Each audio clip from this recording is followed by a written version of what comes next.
अस्सलाम वालेकुम। कैसे हैं आप सब लोग? ठीक हैं। मेरा नाम है हमज़ा बिन जावेद।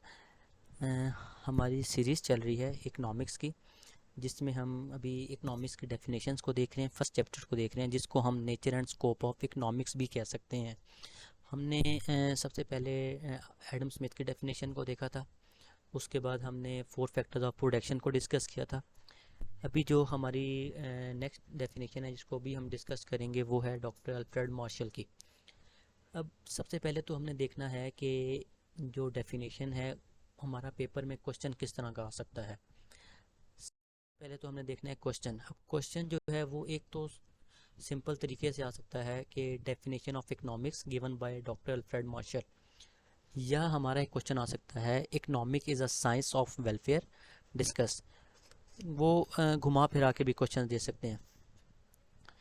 एक तो सिंपल हो गया definition of economics given by doctor Alfred Marshall, और सेकंड हो गया economics is a science of welfare discuss. अब सबसे पहले तो हमने ये देखना है कि इकोनॉमिक्स की कोई भी चीज़ है तो हम उससे पहले इसका इंट्रोडक्शन देते हैं। और ये इंट्रोडक्शन जो है हम हर जगह पे इकोनॉमिक्स की कोई भी चीज़ है उससे पहले दे सकते हैं। वो है ये कि इकोनॉमिक्स जो है एक वर्ड है ग्रीक का। हमने ग्रीक वर्ड से ड्राइव किया है, जिसको हम इकोनॉमिक्स कहते हैं। और उसका जो मतलब है वो है मैनेजमेंट ऑफ हाउस अफेयर्स, मतलब कि किसी भी घर के मामलात को चलाना, उसको हम इकोनॉमिक्स कहते हैं। अब अगर हम देखें कि doctor Alfred Marsh sorry Adam Smith की डेफिनेशन से पहले जो इकोनॉमिक्स है उसको हम पॉलिटिक्स भी कहते थे, ठीक है, और इसका नाम प्रॉपर था पॉलिटिकल इकोनॉमी के नाम से। मगर बाद में उसकी डेफिनेशन आती गई, डॉक्टर अल्फ्रेड मार्शल की डेफिनेशन आ गई, तो उसके बाद ये चीज़ें चेंज हो गई। अभी हम सबसे पहले तो देखते हैं कि स्कूल ऑफ थॉट होता क्या है। स्कूल ऑफ थॉट क्या होता है, क्योंकि स्कूल ऑफ थॉट में ही एक टाइप है जिसमें हम डॉक्टर अल्फ्रेड मार्शल को और उसकी डेफिनेशन को डिस्कस करेंगे। अब स्कूल ऑफ थॉट को देखें तो इसकी ये है कि a group of people having some opinion is called school of thought. मतलब एक ग्रुप ऑफ पीपल हो, ठीक है, उनका कुछ ओपिनियन हो किसी भी एक पॉइंट पे आके, उसको हम स्कूल ऑफ थॉट कहते हैं। सिंपल है। अब तीन तरह के स्कूल ऑफ थॉट होते हैं, एक classical school of thought, new classical school of thought और modern school of thought. Classical school of thought को हम डिस्कस कर चुके हैं पहले। अब हम डिस्कस करेंगे new classical school of thought को। New classical school of thought को देखें तो इसके जो फाउंडर हैं वो डॉक्टर अल्फ्रेड मार्शल हैं। और डॉक्टर अल्फ्रेड मार्शल ने अपनी एक बुक लिखी थी, जिसको हम प्रिंसिपल ऑफ इकोनॉमिक्स कहते हैं। और अभी प्रिंसिपल ऑफ इकोनॉमिक्स की ही जो बुक है उसी के नाम से ही वो यूज़ होती है। वो डॉक्टर अल्फ्रेड मार्शल ने 1890 में लिखी थी। अगर हम इसकी डेफिनेशन को देखें तो डेफिनेशन ये है कि economic is a science which study human behaviour, which study human behaviour in the ordinary business of life. यहाँ पे ये चीज़ याद रखनी है, ह्यूमन बिहेवियर। हमने यहाँ पे ह्यूमन बिहेवियर को सबसे पहले देखना है। और ये भी देखना है कि in ordinary business of life it examine that part of individual and social action which is most closely connected with the attainment and with the use of material requisites. अब इससे हम ये कह सकते हैं कि इंसान की जो ज़िंदगी का सबसे जो मेन मकसद है वो है वेलबींग, खुशहाली। और उस खुशहाली के लिए, उस वेलबींग के लिए जो इंसान होता है वो मटेरियल रिक्विजिट्स वो हासिल करता है। मटेरियल रिक्विजिट्स कहते हैं जो मादी ज़रूरियात होती हैं।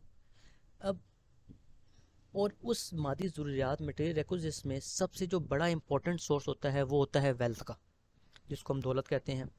अब यहाँ पे मटेरियल रिक्विजिट्स से मुराद ही वेल्थ है। हमने किस तरह से मटेरियल रिक्विजिट्स को हासिल करना है, किस तरह से उसको यूज़ करना है, इसके हवाले से जो चीज़ हम पढ़ते हैं ह्यूमन बिहेवियर से रिलेटेड, कि ह्यूमन बिहेवियर जो काम करता है उस अपनी वेल बीइंग को हासिल करने के लिए कौन कौन से मटेरियल रिक्विजिट्स यूज़ करता है, किस तरह से वो अपने मतलब मटेरियल रिक्विजिट्स हासिल करता है, उसको हम कहते हैं इकोनॉमिक्स। यह है डॉक्टर अल्फ्रेड मार्शल के मुताबिक, ठीक है। अब हम यहाँ पे मटेरियल रिक्विजिट्स को हासिल करते जो हैं उसको हम दो तरह से भी, मतलब हमारे जो एक्शन होते हैं वो दो तरह के एक्शन होते हैं। वो एक तो होता है इंडिविजुअल एक्शन हमारा होता है, और दूसरा होता है सोशल एक्शन। मतलब कोई भी इंसान है वो एक इंडिविजुअली ऐसे काम कर रहा होता है कि वो अपनी पर्सनली मतलब कि वो अपने खुशहाली के लिए मतलब कि उस चीज़ों को हासिल कर रहा होता है, या हम कर रहे होते हैं कलेक्टिवली कर रहे होते हैं कि हमारी जो सोसाइटी है उसको खुश करने के लिए। फॉर एग्जांपल हम कह सकते हैं कि पाकिस्तान की इकॉनमी को बेहतर करने के लिए कर रहे होते हैं। जो ये दो तरह के होते हैं, क्योंकि हम अपनी जो ज़ाती जो हमारी ज़िंदगी है, हमारी ज़ाती जो ज़िंदगी में जो फ़ायदों के लिए जो काम करते हैं और सोसाइटी के लिए जो काम करते हैं, मगर हमने यहाँ पे एक चीज़ याद रखनी है कि हमारा जो बेसिक कॉन्सेप्ट है वो हमारा होना चाहिए ह्यूमन वेलफेयर। ह्यूमन वेलफेयर, और इसी चीज़ को डॉक्टर अल्फ्रेड मार्शल ने अपनी डेफिनेशन में बार बार बताया है कि ह्यूमन वेलफेयर सबसे हमारा बेसिक कॉन्सेप्ट होना चाहिए।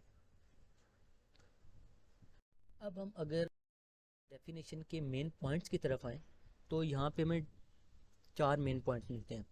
सबसे पहला तो मिलता है यूज़फुल साइंस, सेकंड मिलता है study of people living in the society, study of efforts concern with material requisites, और फोर्थ वन है not the study of wealth. अब यहाँ पे हम इसको वन बाय वन डिस्कस करेंगे।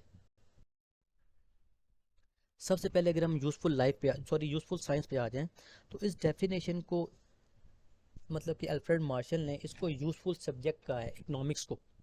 वो क्यों कहा है? क्योंकि डॉक्टर अल्फ्रेड मार्शल ने इंसान को मतलब मेन टारगेट किया है, इंसान की फलाह बहबूद का जिक्र किया है इसमें।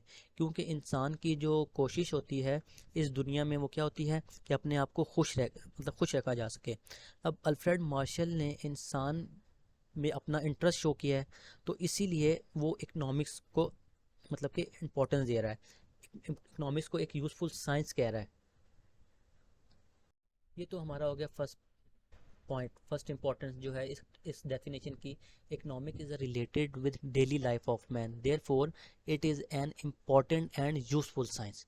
अब हम आते हैं अपने सेकंड तरफ। सेकंड पॉइंट ये है कि the study of people living in a society. अब यहाँ पे डॉक्टर अल्फ्रेड मार्शल ने उस चीज़ को टारगेट किया है, उन इंसानों को टारगेट किया है, उन लोगों को की वो स्टडी कर रहा है जो सोसाइटी में रहते हैं।